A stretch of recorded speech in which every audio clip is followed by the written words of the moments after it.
You're listening to the Online Marketing Made Easy podcast, episode number 211. Welcome to the Online Marketing Made Easy podcast. Business advice so easy, you'll feel like you're cheating.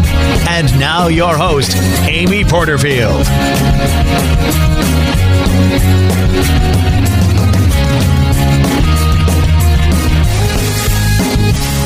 Hey there, welcome back to another episode of the Online Marketing Made Easy podcast. I'm your host, Amy Porterfield, and today we are going to take a trip back to my early days. Those first few years when nothing seemed to be going as planned, and everything that came my way felt like a big deal, or a big opportunity, or a really big challenge. Those early years. I wouldn't trade them for the world, but I never want to go back to them. So in episode number 152, How to Avoid FOMO, Fear of Missing Out, in your business to make better decisions, I talked a lot about what I say no to today and why I say no. It was a popular episode because many of you realized, like I did, that I was saying yes because I just didn't want to miss out on a potential opportunity. But when you say yes, you are saying no to something else. So in that episode, we explored what your FOMO yeses were costing you. I'll link to that episode if you missed it. I definitely think it's worth checking out. Now, in today's episode, it's a little bit of a follow-up on that episode because we're talking about these yeses and these no decisions. But there's a twist because we're going to go back to my early days and look at what I said yes to. Because in my brand new podcast Facebook community that many of you are a part of, so thank you for being there, I asked you what you wanted more of. And so many of you said, give us the details about what life and business look like in the early years. You wanted to know about my business and what it was like starting out and the decisions I made to get to where I am today and the challenges I faced as I went along building this business.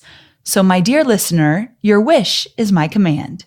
In this episode, I'm going to share some specifics about what I once said yes to in the early days, the yeses that got me here, in a place where I've built a multimillion-dollar online business with engaged audience members and a suite of online training programs. I'm also going to share with you when and why I shifted out of the yes and into the no as my business grew. Every time my business hits a milestone or pivots in one way or another, I need to ask myself, is this the right decision for where I'm at today with my business? Is this the right decision for where I'm at today in my business? That's a question you can be asking yourself as well. I've said this before, and it's worth saying again. The business you have today will look dramatically different just a few years from now, especially if you're just starting out. So the business you have today will look dramatically different in just a few years from now. That means that if you're saying yes to things now, you're likely going to be saying no to those same things down the road.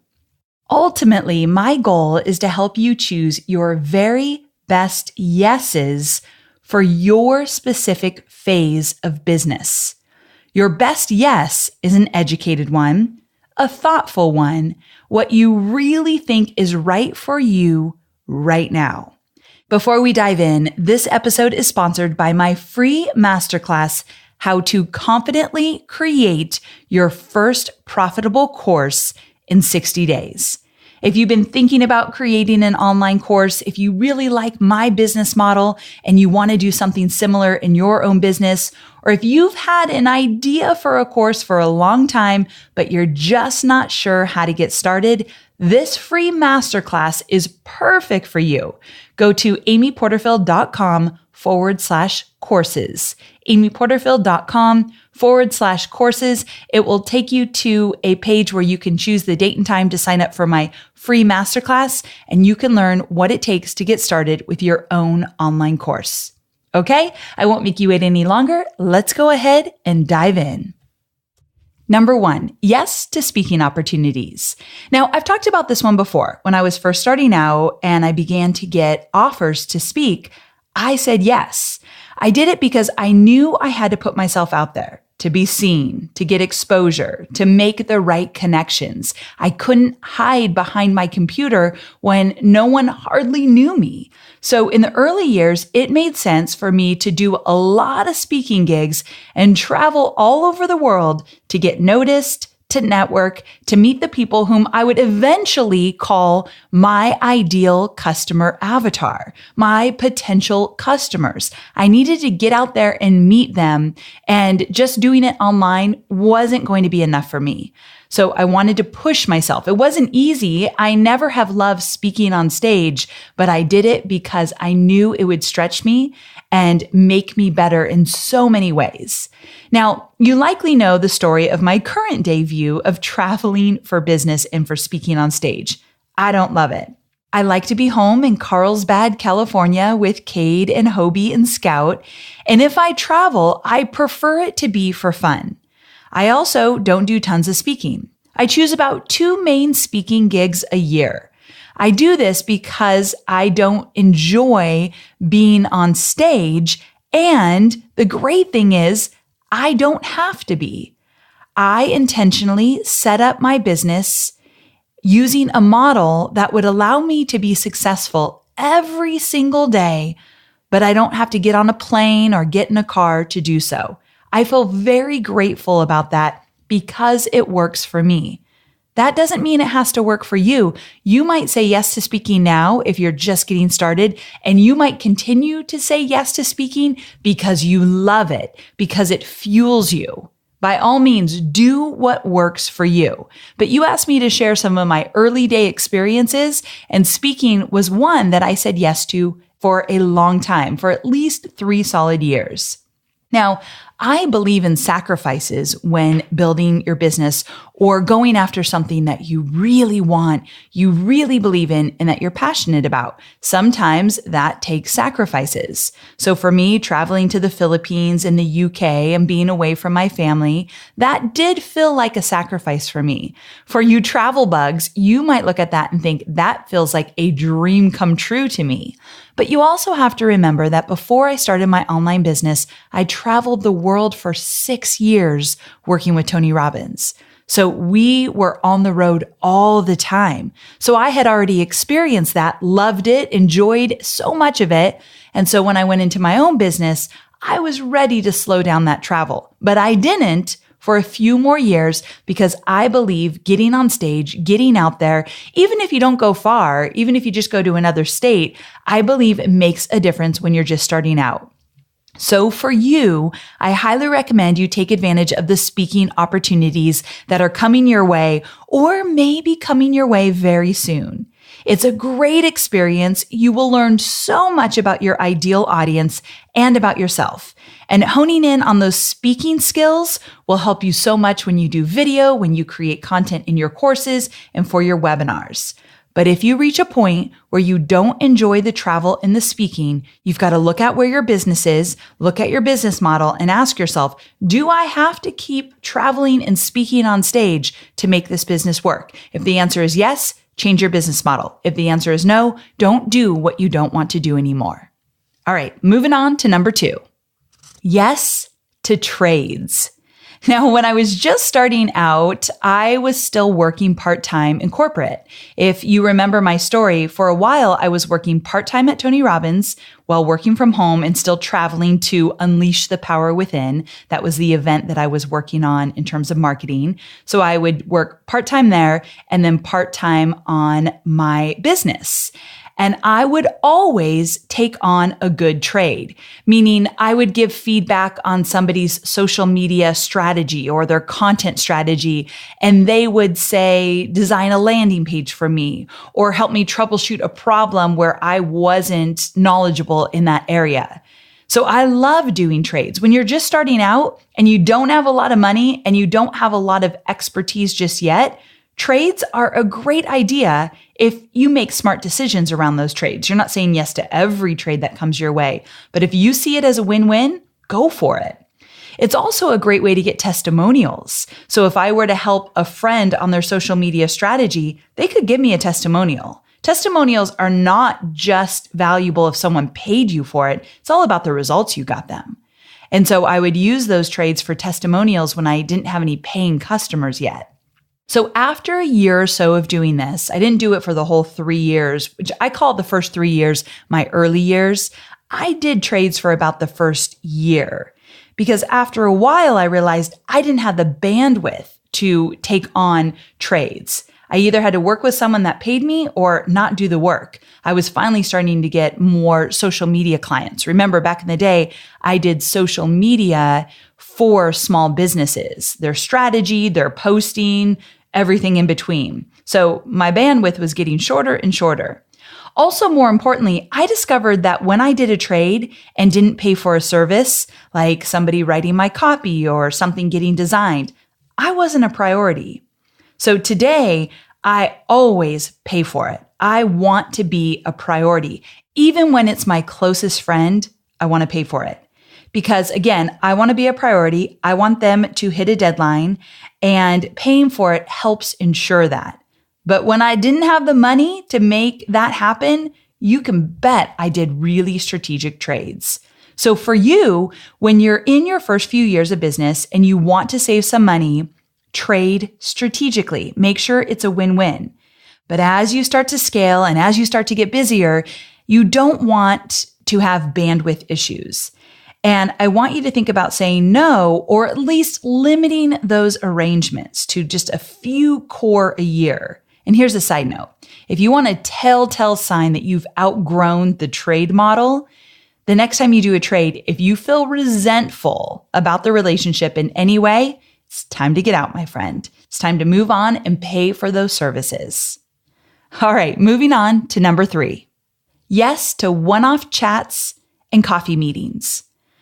I know you can relate to this one. A friend or a friend of a friend calls you up or messages you and asks for a coffee break, or, hey, can we chat? Or let's meet up, or I'd love to have a conversation with you over lunch.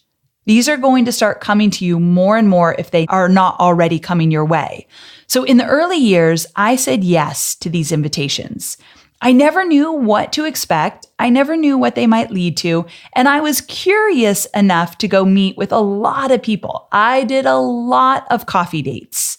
And if I was being really honest, I was hoping some of those would turn into clients, because when you do service work, you definitely want to say yes to these coffee meetings. Now, in some situations, they would lead to me getting a new client.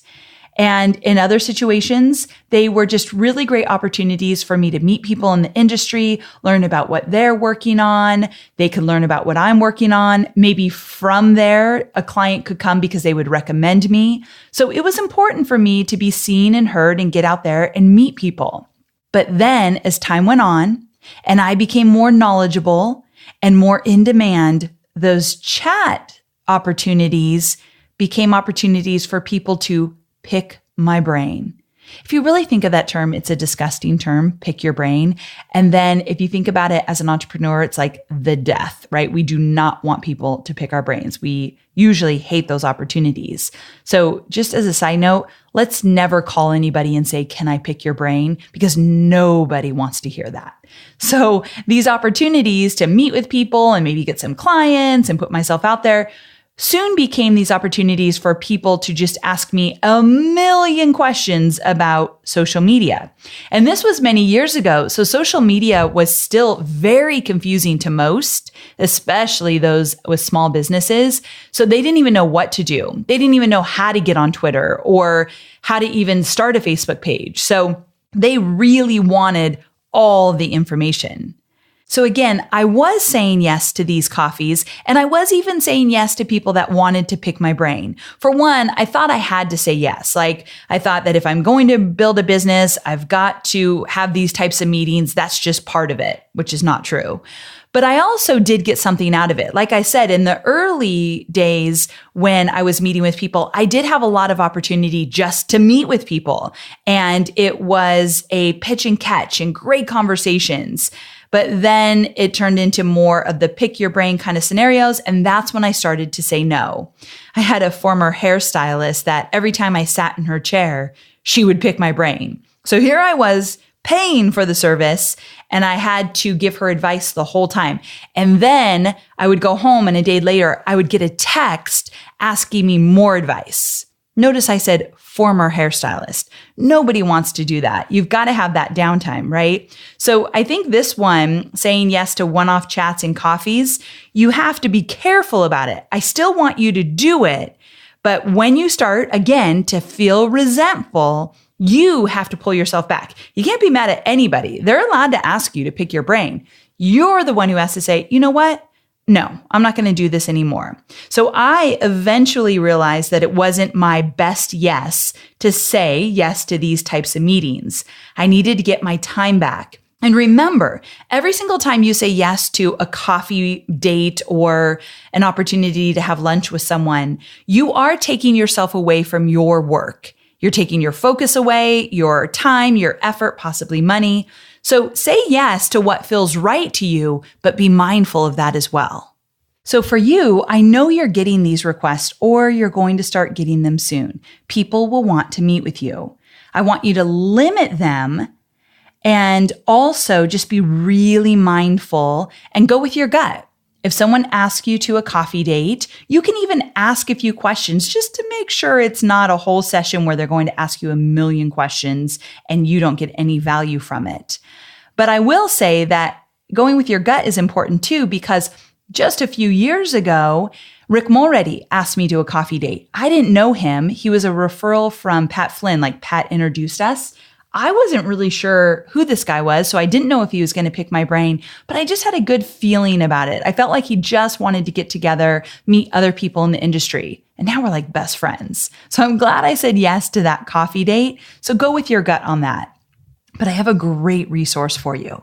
I want you to watch a short video that Marie Forleo did about how to respond when someone asks to pick your brain. It is a really good video, short, sweet, to the point, but full of responses that you can use the next time you're asked. So if you go to amyporterfield.com/211, amyporterfield.com/211, in the show notes, if you scroll down, I'm going to link to Marie Forleo's video, the exact one I want you to watch.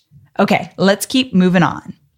Number 4, yes to creating bonuses for other people's programs. When I was first starting out, this was a great strategy for me because I was trying to get in front of other people's audiences and grow my list. So I would build bonuses or trainings for other people's programs.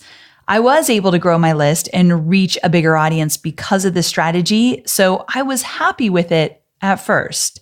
But then once I reached a certain phase in my business, I realized I should be using my best content for my students. I should be spending time on my courses. So again, in the early years, probably the first 2 years, I probably contributed my own content into bonuses for other people's programs about 3, 4, maybe 5 times throughout 2 years. And then I said, okay, I'm going to shift gears. It was great for me. I would have never gotten in front of those audiences if I didn't get to be a part of their programs. Now I'm very selective. I only do it once a year, and I do it for Marie Forleo's B-School. I have a bonus in there all about getting started with Facebook advertising for list building. It's actually inside the B-School program as a bonus. Now it makes perfect sense. 1, Marie has a massive audience, and I would love to get in front of more of her audience because I know we have great alignment. And number 2, I'm a huge affiliate for that program. So it gives me more clout to say, I'm promoting this program and I'm inside this program as well. So that is a perfect fit. However, if I were to do that for a lot of other people, especially if I didn't have a connection with their product, I should be spending that time now for where I'm at in my business on my own content, my own bonuses, my own programs. So for you, if you're just starting out in those first few years, getting your own content or a special bonus you put together in another person's program, especially if they're going to attract an ideal audience for you, that's a big factor there. It's a great way to get exposure for your content and just for your own personal brand. I highly recommend it. As your business grows, I want you to think about the opportunity cost Yeah, there's a cost to that opportunity as well. Are you wasting time building content for other people that would be better served for your own platform? This is a best yes that should eventually turn into a strategic no thank you for most offers you get to put your content into their programs. Be strategic, but I love doing it in those early years. And the final yes. Yes to allowing your guest bloggers or guest interviews on your podcast to get opt-ins from your platform. Now, this one sounds a little bit controversial, right? And it's actually more recent for me that I turned this yes into a no. So let me explain. When I first started the podcast, guests would come on. And if we thought about an opt-in opportunity, some kind of freebie for that guest, they were allowed to mention it on my show and drive traffic back to their own website.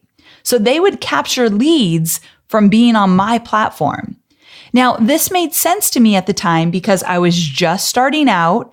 I didn't have tons of people listening to my podcast in the beginning. And so I wanted to incentivize my guests because I wanted to go for some really good names. I wanted to incentivize them to come on my show. So I would say, hey, if we can think of a really great PDF, freebie, checklist, guide, whatever it might be, I'm happy for you to mention it on the show and you can send them to your own opt-in page to get leads.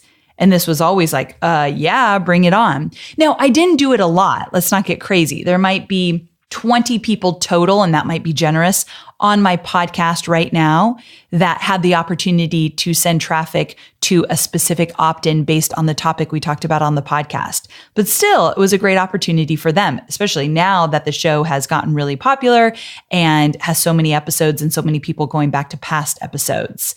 However, about a year ago, I decided that I would keep all opt-in opportunities that are mentioned on my show to my site only.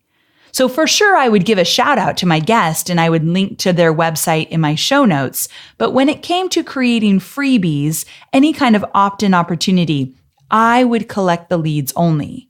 I'm at a place now with this podcast after 200 episodes where I can do that. Guests come on because they know it's a great platform. They know they're going to get in front of some great people, all of you, but I don't have to entice them with also getting leads. For me, this feels right.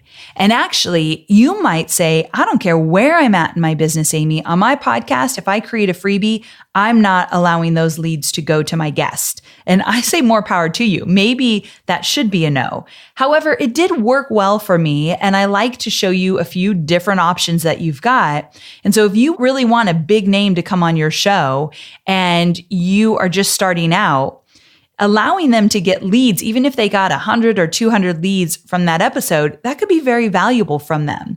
So it's a strategy that you want to just use wisely. And then when you get to a place, I want you to turn that best yes into a strategic no. So be mindful of this one as well. So for you, think about how you're giving other people opt-in opportunities or lead opportunities from your own audience. Ask yourself if that feels right for you right now. And then as your business grows, as you start to scale, I want you to pull back on that strategy and keep those leads for your own platform. You've done the work. You've attracted the big audience. You deserve to keep those in-house. So just, again, a little bit controversial. Do what you will with this one, but it worked really well for me. But now that best yes has definitely turned into a strategic no thank you. Okay, so let's wrap this up. Let me run through that list one more time so you have them top of mind.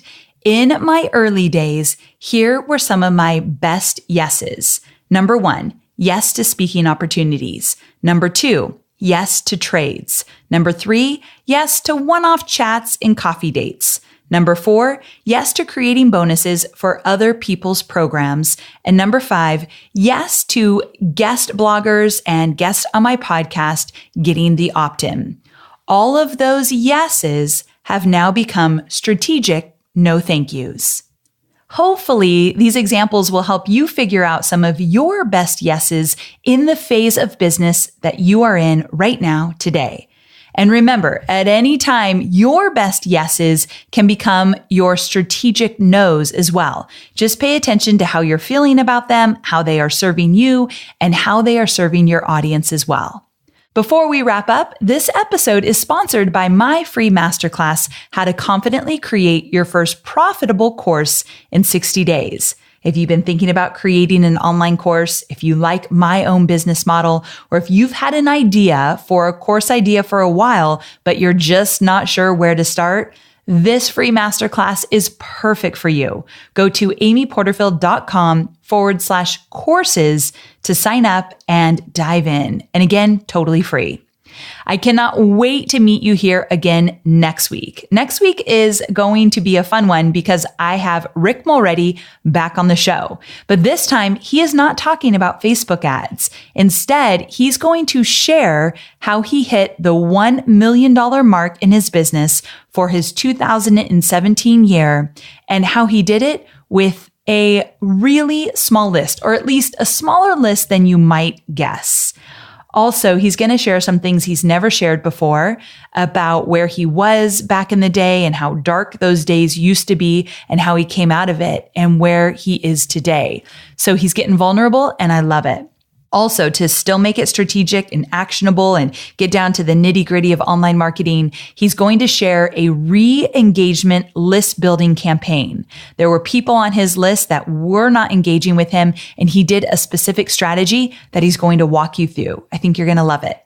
All right, so meet me here again next week. And until then, have a great week. Talk to you soon. Bye for now.